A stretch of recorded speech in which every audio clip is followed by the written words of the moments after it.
Hello friends, welcome back to my channel Shaina Goyal. So friends, I hope आप सभी fit and fine होंगे, healthy होंगे friends.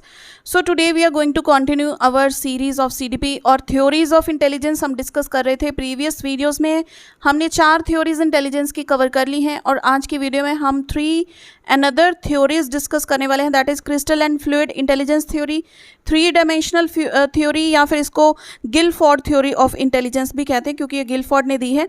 Then the third one is triarchic theory of intelligence. तो तीनों theories को अच्छे से हम देखने वाले हैं। और फ्रेंड्स, एक चीज़ मैं आपको बता दूं, जो भी हम इंपॉर्टेंट पॉइंट्स मैं आप लोगों को बताती हूँ अंडरलाइन करने के लिए या फिर स्टार लगाने के लिए, तो वो आप उसको हाईलाइट ज़रूर करके रखिए, क्योंकि जब आप रिवीजन करेंगे तो वो जो मेन पॉइंट्स हैं या फिर मेन वर्ड्स हैं वो बहुत इंपॉर्टेंट है, क्योंकि जो क्वेश्चन फ्रेम होते हैं वो उसी वर्ड्स को यूज़ करके क्वेश्चन फ्रेम होते हैं मैक्सिमम टाइम्स, जो भी हमने प्रीवियस ईयर क्वेश्चंस में देखा हुआ है उसके अकॉर्डिंग, ठीक है। अदरवाइज तो क्वेश्चंस कहीं से भी आ सकते हैं, लेकिन जो प्रोबेबिलिटी है ज़्यादा वो उन्हीं वर्ड्स के अराउंड होती है, जो इंपॉर्टेंट चीज़ें मैं आपको बताती हूँ यहाँ पर। सो फ्रेंड्स, प्रीवियस वीडियोस अगर आपने चेक की हैं तो आपको ये थ्योरीज अच्छे से समझ में आएंगे, क्योंकि हम रिलेट करके प्रीवियस वीडियोस के साथ फिर हम थ्योरी में कुछ ना कुछ प्रीवियस रिलेशन करते हैं। तो आई सजेस्ट कि आप ये सीरीज़ को डे 1 से स्टार्ट कीजिए, बिल्कुल स्टार्टिंग से। साइकोलॉजी की क्लास से स्टार्ट होती है ये सीरीज़, तो वहाँ से आप स्टार्ट कीजिए, क्योंकि ये सारी क्या है, साइकोलॉजी है। जो भी हम CDP पढ़ रहे हैं इसमें सब कुछ साइकोलॉजी है, बच्चों की साइकोलॉजी, ठीक है। Whatever we are studying here, ठीक है। तो आपको बेस पता होना चाहिए, तब आप डिफ़िकल्टी लेवल तक अच्छे से बढ़ सकते हैं। So now starting with our first theory of this session, that is crystal and fluid intelligence theory, और ये थ्योरी दी है रेमंड केटल ने। सो देखिए, crystal and fluid intelligence theory ये दी है रेमंड केटल ने। तो इसमें बेसिकली फंडा क्या है, मैं आपको एक सिंपल लाइन में बता देती हूँ कि जो भी चीज़ हम फर्स्ट टाइम करते हैं, ठीक है, कोई भी चीज़, फॉर एग्जांपल किचन में कोई भी सब्जी बनाने लगते हैं ना, अनियन काटते हैं, फर्स्ट टाइम कर रहे हैं, वो किस में आएगा, फ्लूइड इंटेलिजेंस में। लेकिन जिस चीज़ की हमको हैबिट डेवलप हो जाती है, हम सेकंड टाइम करते हैं या फिर उस चीज़ को हम पहले कर चुके हैं, ठीक है, उसको क्या कहेंगे, क्रिस्टलाइज्ड इंटेलिजेंस। फॉर एग्जाम्पल, अगर आप ये थ्योरी बिल्कुल फर्स्ट टाइम पढ़ रहे हैं तो ये कहाँ पे है, आपकी फ्लूइड इंटेलिजेंस के अंदर, क्योंकि आप इसको फर्स्ट टाइम स्टडी कर रहे हैं, आपके माइंड में इसके कंसेप्ट्स फर्स्ट टाइम जा रहे हैं। लेकिन क्रिस्टलाइज्ड इंटेलिजेंस की एग्जांपल क्या हुई कि मैंने ये थ्योरी पहले से पढ़ी हुई है, अब मैं आपको दोबारा से ये चीज़ पढ़ा रही हूँ, तो ये मैंने कहाँ से, अपनी क्रिस्टलाइज्ड इंटेलिजेंस के साथ पढ़ा रही हूँ, क्योंकि मैंने ये पहले पढ़ी हुई है, तो मैं अपनी मेमोरी में से वो चीज़ें रिकॉल करके जो बातें आपको बतानी है, तो वो क्रिस्टलाइज्ड इंटेलिजेंस होती है। क्लियर हो गई इतनी बात। अब हम इसके जो पॉइंट्स हैं वो देख लेते हैं। फर्स्टली, फ्लूइड इंटेलिजेंस जो होती है इसको हम हेरिडिटी या फिर बायोलॉजिकली इन्फ्लुएंस्ड कहते हैं, क्योंकि ये चीज़ एक तरह से हम कहते हैं कि हेरिडिटी से मिलती है, हमें एनवायरमेंटल इफेक्ट यहाँ पर नहीं होता है, ठीक है, फ्लूइड इंटेलिजेंस। सेकंड क्या है, ये यहाँ पर डाइवर्जेंट थिंकिंग होती है। ये फिर तो बच्चों आप स्टार लगा लो इस पॉइंट पर, क्योंकि आगे वाली थ्योरीज पर भी ये डाइवर्जेंट थिंकिंग, कन्वर्जेंट थिंकिंग, ये बहुत इंपॉर्टेंट पॉइंट है, तो यहीं से आप इसको अच्छे से समझ लीजिए। डाइवर्जेंट थिंकिंग, जैसे सन की रेज होती हैं, है ना, सन की रेज होती हैं डाइवर्जेंट, इधर भी गई, उधर भी, उधर भी, चारों तरफ इसकी रेज फैलती हैं, तो ये क्या होती है, डाइवर्जेंट थिंकिंग। यानी कि अगर बच्चे को कोई एक प्रॉब्लम उसके सामने आ गई तो उसका सोल्यूशन वो किस तरह से ढूंढेगा, है ना, मल्टीपल सॉल्यूशंस ढूंढने की कोशिश करेगा। कहीं बच्चा फंस गया समझ लो किसी सिचुएशन में, वो डाइवर्जेंट थिंकिंग वहाँ पे यूज़ करेगा कि मैं ये भी कर सकता हूँ, मैं उस रास्ते से भी जा सकता हूँ, या फिर ये चीज़ भी हो सकती है ना। तो वो चीज़ क्या होती है, डाइवर्जेंट थिंकिंग। वास्ट सोचना, मल्टी थिंकिंग करना, समझ आ गई ये चीज़। तो नेक्स्ट है चैलेंजिंग प्रॉब्लम्स या फिर न्यू टास्क। जो भी टास्क हम फर्स्ट टाइम करते हैं, ठीक है, फर्स्ट टाइम जो भी टास्क हम करते हैं वो कहाँ पे आता है, फ्लूइड इंटेलिजेंस के अंदर। और जिस टास्क की हमको हैबिट हो जाती है, ठीक है, सिमिलर सिचुएशंस यहाँ पे हम साथ साथ ही चलिए देख लेते हैं। डाइवर्जेंट थिंकिंग के साथ कन्वर्जेंट थिंकिंग क्या होती है, कन्वर्ज करना, काफ़ी सारी रेज मिलकर एक पॉइंट पर आकर स्ट्राइक करती हैं, ठीक है। जैसे डाइवर्जेंट किस तरह से होती है, ये एक सिंगल पॉइंट, ये एक पर्सन है, ये किस तरह से सोचता है, इतने सॉल्यूशन सोचता है। लेकिन कन्वर्जेंट थिंकिंग बिल्कुल इसके ऑपोजिट होती है कि पर्सन सिर्फ एक चीज़, एक पॉइंट के बारे में सोच पा रहा है। यहाँ पर एक पर्सन खड़ा है, ठीक है, वो सिर्फ एक सिचुएशन में एक ही चीज़ को सोच पा रहा है, तो ये क्या हो गई, कन्वर्जेंट थिंकिंग, इधर से उधर देखेंगे तो डाइवर्जेंट थिंकिंग, ये बिल्कुल क्या है, एक दूसरे के इन्वर्स हैं या फिर कह लीजिए रेसिप्रोकल हैं। समझ में आ गई? इसको हम नैरो थिंकिंग कह सकते हैं, या फिर एक टास्क पे हम एक ही तरह से सोच सकते हैं, ये चीज़ आप कह सकते हैं। तो यहाँ पर हम कहते हैं कि नया अगर कोई भी टास्क करते हैं तो वो किसके अंडर आता है, फ्लूइड इंटेलिजेंस के। लेकिन अगर हम सिमिलर प्रॉब्लम्स को, सिमिलर सिचुएशन को टैकल कर रहे हैं, यानी कि सिमिलर जो कंडीशन हम पहले भी फेस कर चुके हैं या फिर जो सम हम पहले भी सॉल्व कर चुके हैं, उसी तरह का कोई और सम हम सॉल्व कर रहे हैं, टैकल मीन्स उस चीज़ को हैंडल करना या फिर उस चीज़ के साथ डील करना, बेसिकली कोई भी सिचुएशन है या प्रॉब्लम है, ठीक है। तो इसको हम कह सकते हैं कि अगर हमें उस चीज़ की हैबिट बिल्ड हो चुकी है, आप यहाँ पर हैबिट वर्ड भी जोड़ सकते हैं कि हमें हैबिट हो चुकी है उस चीज़ की, तो हम उसको अपनी मेमोरीज में से रिकॉल करके फिर उस चीज़ को कर रहे हैं, तो दैट इज क्रिस्टलाइज्ड इंटेलिजेंस के अंदर आता है ये। नेक्स्ट ये क्या है, इसको हम कहते हैं प्रेजेंट वर्किंग मेमोरी। आपके सामने कोई सिचुएशन आई तो वो यहाँ पर क्या आएगा, प्रेजेंट टेंस यूज होगा, ठीक है। अभी करंटली उस चीज़ पर आपका दिमाग लग रहा है, उसकी सॉल्यूशन सोचने पर, ठीक है, कि किस तरह से यहाँ पर काम किया जा सकता है। ये होती है long term memory. For example, सबसे बेस्ट एग्जांपल है किसी का बर्थडे याद रखना, एनिवर्सरी याद रखनी, वो हर साल आती है, आपको याद है ना, तो आप सोचेंगे उसको क्योंकि आपने पहले उसको विश किया हुआ है उसी दिन, तो वो आप अपनी मेमोरी में से रिकॉल करने की कोशिश करेंगे, तो यहाँ पर लॉन्ग टर्म मेमोरी का यूज़ होता है। तो इसको हम कहते हैं कि पास्ट मेमोरी भी कह सकते हैं, कि जो चीज़ हमें ऑलरेडी पता है उसको रिकॉल करना। बेसिकली यहाँ पे फंडा क्या होता है, रिकॉल करना। एक चीज़ और देखिए, ये हेरिडिटी है, हेरिडिटी से इन्फ्लुएंस्ड है, ये एनवायरनमेंट से इन्फ्लुएंस्ड है। तो यहाँ पर क्या होता है, पहले ये पॉइंट देखते हैं, ये इंक्रीज होती है टिल एडोलसेंस। जब तक बच्चा एडोलसेंस में एंटर नहीं कर जाता तब तक जो फ्लूइड इंटेलिजेंस है बच्चे की वो इंक्रीज होती जाती है, क्योंकि हमने पढ़ा है कि जो हेरिडिटरी फीचर्स हैं या बायोलॉजिकल फीचर्स होते हैं, ये एक टाइम पर आकर रुक जाते हैं, ठीक है, वो एडोलसेंस का पीरियड होता है। तो उसके बाद जो है बच्चा एनवायरनमेंट में फ्लरिश होता है। ऐसे नहीं कि पूरी उम्र ही उसको हेरिडिटी से फीचर्स मिलते रहते हैं या फिर नरिश करता रहता है। हेरिडिटरी फीचर्स एक टाइम पर, सर्टेन पीरियड ऑफ टाइम पर आकर रुक जाते हैं, हमने पढ़ा हुआ ना ये। तो वही क्या है, ये इंक्रीज होती है intelligence until the child reaches it's his और हर एडोलसेंस स्टेज। उसके बाद क्या है, ये चीज़ डिक्रीज होने लग जाती है, ठीक है। एडोलसेंस तक ये इंक्रीज होती है फ्लूइड इंटेलिजेंस, जब तक बच्चा एडोलसेंस तक पहुंचता है। एडोलसेंस के बाद वाली जो एज है तब धीरे धीरे ये चीज़ क्या है, डिक्रीज होने लगती है फ्लूइड इंटेलिजेंस। लेकिन ये क्रिस्टलाइज इंटेलिजेंस किसके साथ इफेक्ट खाती है, ये एनवायरमेंटल इफेक्ट है। एनवायरमेंट से सीखते हैं हम, सोसाइटी से सीखते हैं, एक्सपीरियंस करके सीखते हैं, ठीक है। तो यहाँ पर क्या होगा, ये इंक्रीज होती जाएगी विद एज, ठीक है। फॉर एग्जाम्पल, मैंने ये टॉपिक आपको फर्स्ट टाइम पढ़ाया है ना, तो मुझे थोड़ा सा इसके बारे में देखना पड़ेगा, लेकिन ये टॉपिक मैं बच्चों को 2 बारी पढ़ा दूंगी, 4 बारी पढ़ा दूंगी, इतनी ज़्यादा प्रैक्टिस हो जाएगी कि पूरे टिप्स पे हो जाती है हमारी ये चीज़ें। तो ये एज के साथ इंक्रीज होती है। क्यों? क्योंकि एज के साथ एक्सपीरियंस भी तो बढ़ता है। एनवायरनमेंट में हमें क्या मिलता है, सोसाइटी के साथ जो लोग होते हैं, इंट्रैक्शन, और वहाँ से हमें क्या मिलता है, फाइनली एक्सपीरियंस मिलता है। तो इसकी आप एग्जांपल ले सकते हैं। एक तो टीचर की मैंने एग्जांपल दी आपको, सेकंड एग्जांपल है यहाँ पर लॉयर की, ठीक है। जो बिल्कुल नया लॉयर होता है वो किस तरह से होता है, और जो पुराने लॉयर्स होते हैं, हम कहते हैं इनको सालों साल हो गए प्रैक्टिस करते हुए, तो उनको पूरी याद होती है कि ये धारा इसके लिए, 420 इसके लिए, ठीक है, 118 इसके लिए। तो वो उनके टिप्स पर होती है, उनको ऐसे नहीं कि बुक खोलेंगे वो बार बार कि ये धारा किसके लिए लगाई गई है, ठीक है, या फिर कोई बुकिश नॉलेज वो लेने की कोशिश करेंगे, उनकी प्रैक्टिस हो चुकी है।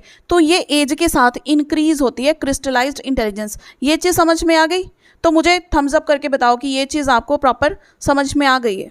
एक पॉइंट हमारा रह गया यहाँ पर, that is this is affected by intelligence. अब हम कहते हैं ना, किसी बंदे का एक्सीडेंट हो गया तो उसके दिमाग पे, सिर पे चोट लग गई, वो अपनी याददाश्त भूल गया या फिर कुछ भी ऐसा हो गया, तो फ्लूइड इंटेलिजेंस यहाँ पर इफेक्ट होती है। लेकिन वो बंदा रह तो सोसाइटी में रहा है ना, एनवायरनमेंट में रह रहा है, तो क्रिस्टलाइज्ड इंटेलिजेंस उसकी इफेक्ट नहीं होगी, क्योंकि सोसाइटी से वो और अपनी जो नॉलेज है वो बढ़ाता जाएगा, एक्सपीरियंस उसको मिलते जाएंगे।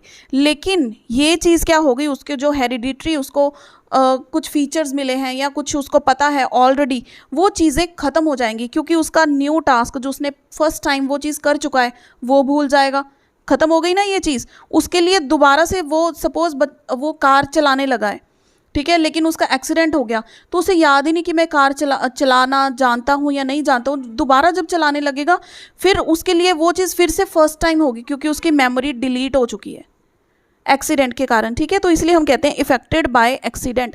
लेकिन यहाँ पर एक्सीडेंट का कोई इफेक्ट नहीं होता, क्योंकि ये क्रिस्टलाइज्ड इंटेलिजेंस है। यहाँ पर फर्स्ट टाइम हम कुछ एक्सपीरियंस नहीं करते हैं, यहाँ पर चीज़ें आती हैं जो हमारी हैबिट फॉर्म हो चुकी है। बच्चों क्लियर हो गई ये चीज़। इसकी एग्जांपल हम ले सकते हैं, जैसे बेस्ट एग्जांपल है इसकी, अगर आप किसी से रास्ता पूछते हैं किसी के घर का, तो आपको बड़ा ही जिगजैग वे, पहले आप लेफ़्ट लीजिए फिर राइट लीजिए, फिर वहाँ से एक वो आएगा, गोल चक्कर आएगा, या फिर क्या कहते हैं उसको, चौक आएगा। ठीक है, चौक आएगा तो वहाँ से आपको राइट हैंड ले लेना है। तो वो चीज़ आप कैसे याद रख सकते हैं? ठीक है, वो क्या है, फ्लूइड इंटेलिजेंस, जो आपकी वर्किंग मेमोरी है। यहाँ पर दिमाग लग रहा है ना कि पहले मैंने लेफ्ट जाना है, फिर राइट जाना है, फिर राइट जाना है। लेकिन क्रिस्टलाइज्ड इंटेलिजेंस में एग्जांपल क्या होती है, कोई आपकी स्कूल टाइम की मेमोरीज, हम जब पुराने दोस्त मिलकर बैठ जाते हैं कि हम क्या किया करते थे, कैंटीन में हम मस्ती किया करते थे ना, इतनी पार्टीज करते थे, वो सारी चीज़ें क्या आपकी पास्ट मेमोरीज में से उठ कर आ रही हैं। तो ये एग्जाम्पल क्या है क्रिस्टलाइज्ड इंटेलिजेंस की। ये टॉपिक यहीं पे कंप्लीट होता है, क्रिस्टल एंड फ्लूइड इंटेलिजेंस। कोई डाउट हो तो आप मुझे कमेंट कर सकते हैं, वरना हम बढ़ते हैं हमारी नेक्स्ट थ्योरी की तरफ। Now 3 dimensional theory of intelligence, या फिर Joy Paul Guilford's theory of intelligence इसको कहा जाता है। ये तीनों नाम एक ही थ्योरी के हैं। Structure of intelligence theory, SOI, कई बार ये आपको शॉर्ट फॉर्म में लिख देते हैं, तो हमने कंफ्यूज नहीं होना। ये तीनों नेम क्या हैं, एक ही थ्योरी को इंडिकेट करते हैं, that is Guilford's theory of intelligence. ठीक है, 3 डायमेंशनल इसको क्यों कहते हैं, क्योंकि गिलफोर्ड ने क्या कहा है, जो इंटेलिजेंस है, आपने कभी क्यूब देखा है या चॉक बॉक्स देखा हो जो टीचर के पास होता है, इस तरह का बॉक्स होता है ना, ये क्या है, एक 3 डायमेंशनल बॉक्स। अगर हम स्क्वायर को हम हाइट प्रोवाइड कर दें, ठीक है, तो सभी पॉइंट्स को हम ज्वाइन कर दें, एक डब्बा बना दें, तो वो क्या बन जाएगा, एक क्यूब बन जाएगा। तो गिलफोर्ड क्या कहते हैं कि जो भी पर्सन की इंटेलिजेंस होती है, वो 3 फैक्टर्स होते हैं उसमें। ठीक है, तो वो जो इंटेलिजेंस होती है उन 3 फैक्टर्स का प्रोडक्ट होता है। वो 3 फैक्टर्स कौन से हैं? फर्स्ट इज मेंटल ऑपरेशंस,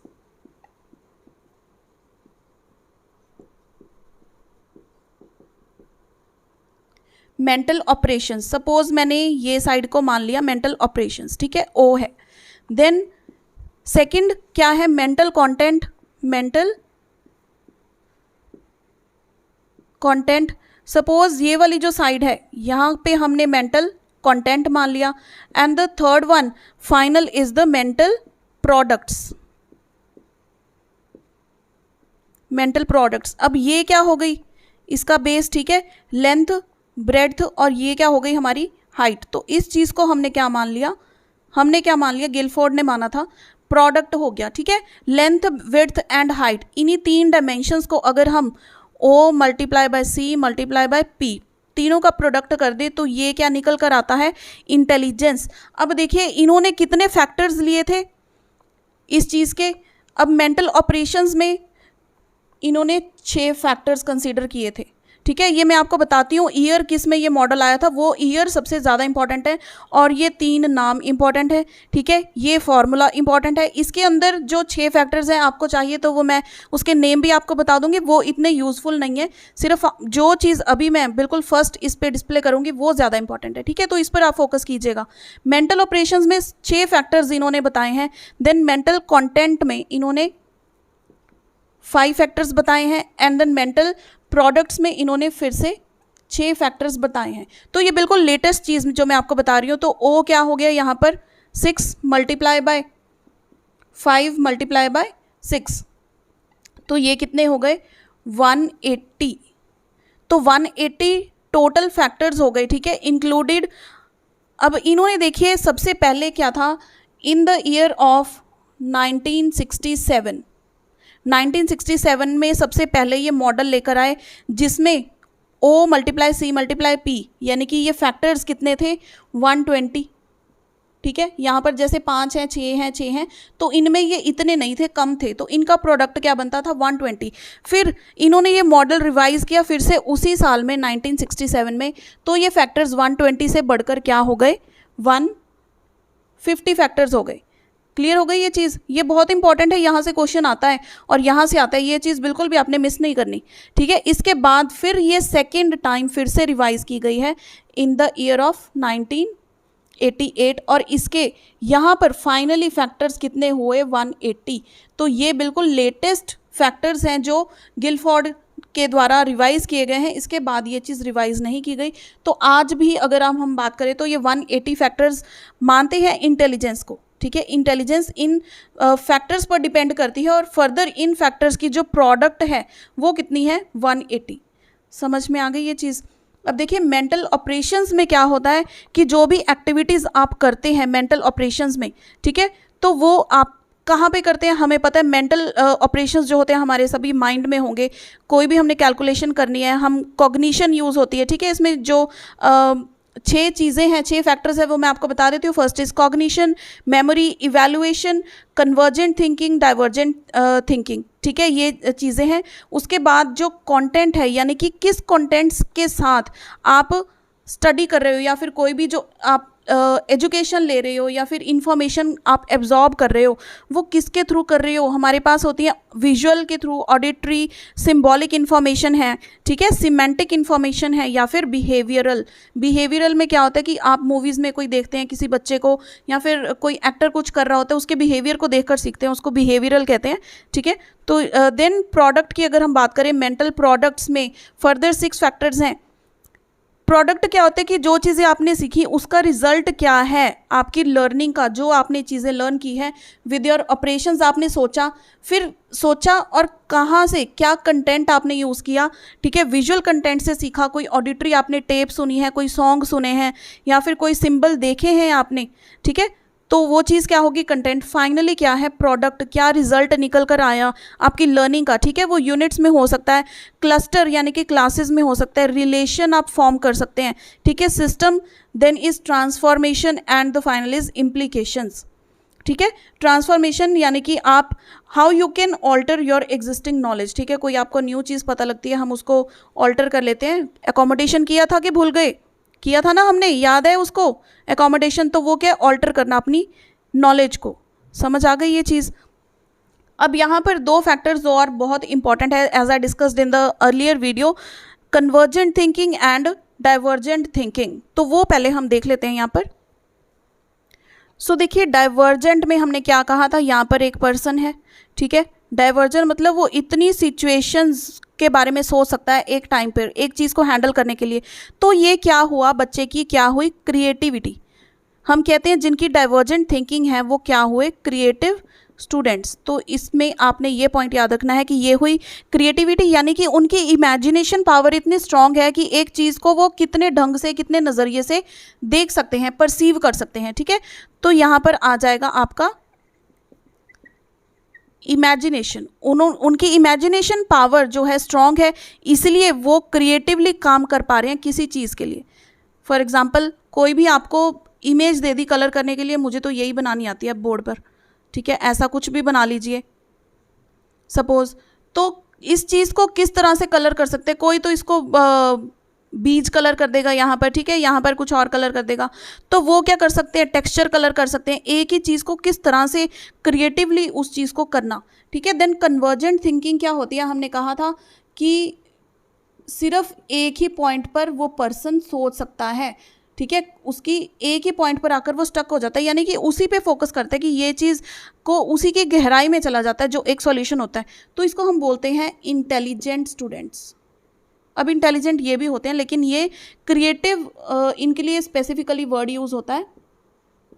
तो यहाँ पर हम कह सकते हैं इंटेलिजेंट, ठीक है, क्योंकि ये उसके पीछे का लॉजिक सोचते हैं। अगर ये चीज़ है तो इसके पीछे क्या लॉजिक लगेगा, वो उस चीज़ की गहराई में चले जाते हैं। लेकिन इनको अगर एक टाइम पे उस चीज़ का सोल्यूशन नहीं मिला, ये गहराई में जाने की बजाय उसका ऑल्टरनेटिव ढूंढते हैं, ठीक है। यहाँ पर हम क्या कह सकते हैं, इनको ऑल्टरनेटिव्स इजीली ढूंढने आते हैं, ठीक है, इनको ऑल्टरनेटिव्स नहीं ढूंढने आते, लेकिन ये लॉजिक फॉर्म करते हैं उस सिचुएशन का जिसके साथ ये डील करते हैं। तो इसको हम कहते हैं इंटेलिजेंट या फिर इंटेलिजेंस, ठीक है। तो ये चीज़ चाहे तो आप स्क्रीनशॉट ले लीजिए, वरना अपने नोट्स में ये चीज़ आप लिख लीजिए। डाइवर्जेंट के नीचे क्रिएटिव इमेजिनेशन एंड ऑल्टरनेटिव्स, और कन्वर्जेंट के नीचे लिख लीजिए इंटेलिजेंस। और इंटेलिजेंस किसके कारण? क्योंकि उसमें वो लॉजिक फॉर्म कर सकते हैं। समझ आ गई ये चीज़ बच्चों? अब जो हमारी नेक्स्ट फाइनल थ्योरी है इस सेशन की वो हम देख लेते हैं। सो देखिए, ट्रायर्किक थ्योरी ऑफ इंटेलिजेंस ये दी है रॉबर्ट स्टर्नबर्ग ने, और ये थ्योरी इन्होंने दी है 1985 में। इनकी बुक थी एक बियॉन्ड आईक्यू, ठीक है, उसमें ये थ्योरी इन्होंने दी है। तो ये बुक का नेम आपको आ सकता है कि इन विच बुक, ठीक है, Sternberg gave his theory of intelligence. तो बुक के काफ़ी सारे नाम दिए होने चाहिए, दिए होंगे 4 नाम आपको, लेकिन हमें तो नाम पता है, दैट इज़ बियॉन्ड आईक्यू, ठीक है, तो हम इसको टिक कर देंगे। सो अब देखिए, बेसिकली स्टर्नबर्ग का इंटेलिजेंस के बारे में क्या सोचना था कि जो इंटेलिजेंस होती है ये एक ऐसी मेंटल एबिलिटी है, एक पर्सन के पास ऐसी मेंटल कैपेबिलिटी है, एक्टिविटी करते हैं हम मेंटल अपने माइंड में, ठीक है, जिसकी हेल्प से हम एनवायरनमेंट में रहने के काबिल बन सकते हैं, या फिर जिसके साथ हम एनवायरनमेंट में जो भी सिचुएशंस हमारे सामने आती हैं, कुछ भी एनवायरनमेंट अदर देन हेरिडिटी, हमने क्या किया था, हेरिडिटी को छोड़ के बाकी सब कुछ क्या होता है, एनवायरनमेंट। तो एनवायरनमेंट में रहने के लिए जो भी सिचुएशंस हम फेस करते हैं, तो हमारी मेंटल एबिलिटी क्या है, मेंटल एक्टिविटी उस चीज़ के साथ कोप अप करने में हेल्प करती है हमको एनवायरनमेंट में सर्वाइव करने के लिए, ताकि हम इंफॉर्मेशन अपनी गैदर करते जाएं, कोई भी नॉलेज कहीं से मिलती है वो हम लेते जाएं और अपनी प्रॉब्लम्स को सॉल्व करते जाएं। Problem solving. अब इस चीज़ के लिए भी देखिए इन्होंने 5 स्किल्स दिए हैं कि कैसे एक ह्यूमन बीइंग इंफॉर्मेशन को गैदर करता है और अपनी टास्क कंप्लीट करने के लिए या फिर एनवायरनमेंट में सर्वाइव करने के लिए प्रॉब्लम को सॉल्व कर लेता है। तो वो 5 स्किल्स क्या हैं?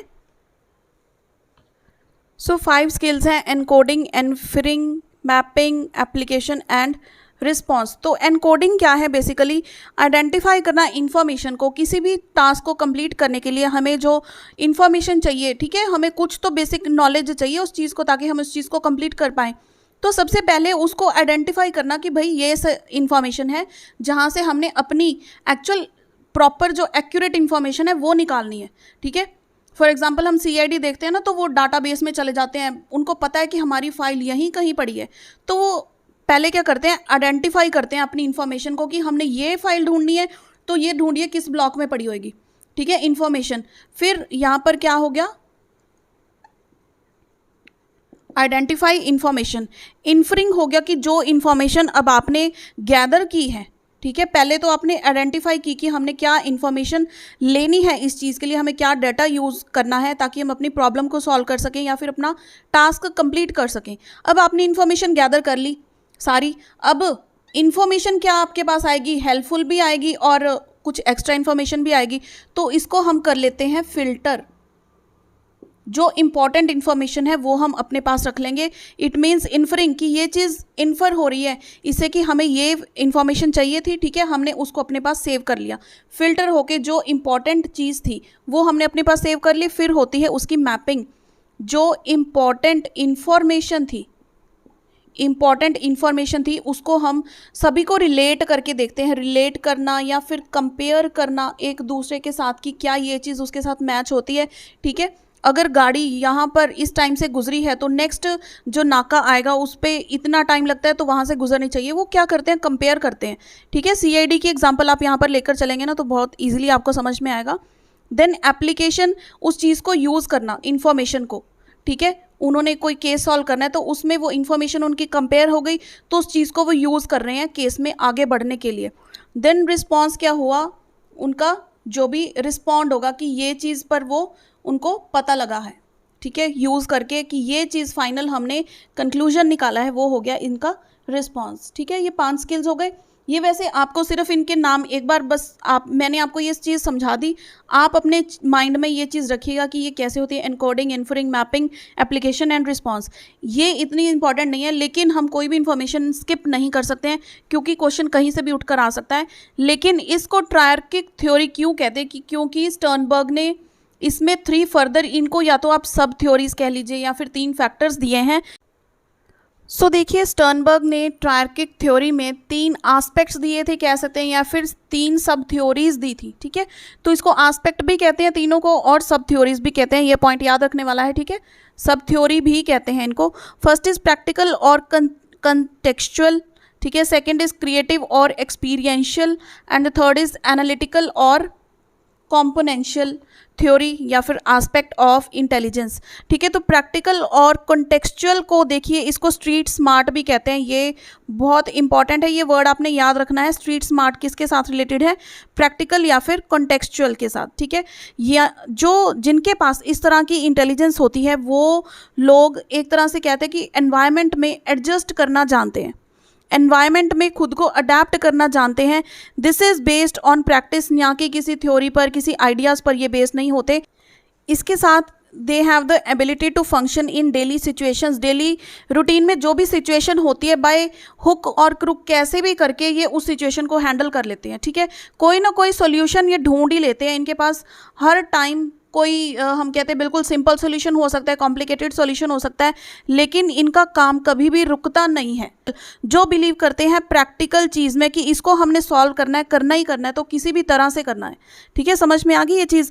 तो ये क्या बेसिकली अडेप्ट करते हैं, जो भी न्यू कंडीशंस होती है एनवायरनमेंट में खुद को अडेप्ट करना, उस चीज़ को मोल्ड करना। मोल्ड मीन्स उसको शेप कर देना, किसी और रूप में कर देना, या फिर मॉडिफाई करके बस एनवायरनमेंट में फिट हो जाना अच्छे से, या फिर अपने टास्क को अच्छे से कंप्लीट कर देना। कुछ भी चेंजेस करनी पड़े तो वो चेंज कर सकते हैं, मॉडिफाई कर सकते हैं, अडेप्ट कर सकते हैं एनवायरनमेंट को। देन सेकंड इज क्रिएटिव और एक्सपीरियंशियल। क्रिएटिव और एक्सपीरियंशियल, देखिए क्रिएटिव हमने किसमें किया था? क्रिएटिव कौन थे? जिनकी थिंकिंग क्या थी? डाइवर्जेंट थी। और एक्सपीरियंशियल कौन थे? एक्सपेरिमेंट बेस्ड एक्सपीरियंस लेते थे जो लाइफ से, उनकी थिंकिंग क्या थी? कन्वर्जेंट थी। तो दोनों एस्पेक्ट्स आ गए इसमें, यानी कि जो लोग न्यू सिचुएशंस, नोवेल्टी मीन्स कोई भी आपके सामने न्यू सिचुएशन आती है, न्यू सिचुएशंस को अच्छे से फेस कर लेते हैं, साथ ही उसके जैसे कोई सिमिलर सिचुएशन आ जाती है तो उसको भी फेस करते हैं, यानी कि कन्वर्जेंट प्लस डाइवर्जेंट थिंकिंग दोनों ही एक चीज़ में आ गई है। तो बेसिकली यहाँ पर होता क्या है कि इनके पास जो नॉलेज होती है, जो इनके ब्रेन में जो भी इंफॉर्मेशन स्टोर है उसको और ज़्यादा एक्सपैंड करते हैं, ठीक है। रिसर्च हम कह सकते हैं। तो ये बच्चे क्या होते हैं? क्रिएटिव और एक्सपीरियंशियल इंटेलिजेंस होती है ये चीज़ समझ आ गई। यहाँ पर क्या है? कन्वर्जेंट प्लस डाइवर्जेंट दोनों थिंकिंग होती है, किसमें? क्रिएटिव और एक्सपीरियंशियल में। देन इज एनालिटिकल और कॉम्पोनेंशियल। एनालिटिकल में एक बहुत मेन पॉइंट है कि मेटाकॉग्निटिव, ये पेपर में भी आया हुआ है टेट के पेपर में, तो ये पॉइंट इसके अंदर आता है। इसमें बेसिकली हम एकेडमिक की तरह देख सकते हैं। यहाँ पर बच्चे के पास एब्स्ट्रैक्ट थिंकिंग होती है, लॉजिकली वो सोच सकता है, रैशनली वो सोच सकता है, वर्बल स्किल्स यहाँ पर होते हैं, ठीक है। हम कह सकते हैं कि मैथमेटिकल स्किल्स भी इसी के अंडर आते हैं। तो यहाँ पर हमारी triarchic theory of intelligence given by Sternberg ये भी होती है complete. So I am sure ये चीज़ें आपको समझ में आई होंगी। समझ में तो आ गई बच्चों, लेकिन इसके देखिए नोट्स बनाने बहुत इंपॉर्टेंट है, क्योंकि रिवीजन के टाइम पर क्या करोगे आप लोग, यहाँ से देखकर आप जल्दी से अपने शॉर्टकट जो नोट्स हैं वो बना लीजिए, या फिर इसका स्क्रीनशॉट लेकर रख लीजिए, जो भी आपको सूटेबल लगता हो। सो आई होप ये वीडियो आपको हेल्पफुल रही होगी। तीनों थ्योरीज बिल्कुल टिप पर हो चुकी हैं इस वीडियो में, और एक फाइनल वीडियो हम देंगे, एक या दो वीडियोस मैक्सिमम और लगेंगी। इंटेलिजेंस का टॉपिक भी हमारा कंप्लीट हो जाएगा। फिर इसके बाद हमारे सीडीपी के ज़्यादा टॉपिक्स नहीं बचेंगे। सबसे बड़ा टॉपिक जो है वो इंटेलिजेंस का ही था इस पूरी सीरीज़ में, समझ लीजिए। सो फ्रेंड्स, वीडियो हेल्पफुल रही हो तो इसे लाइक एंड शेयर ज़रूर कीजिएगा। चलिए मिलते हैं अगली वीडियो में। Till then take care friends and keep watching.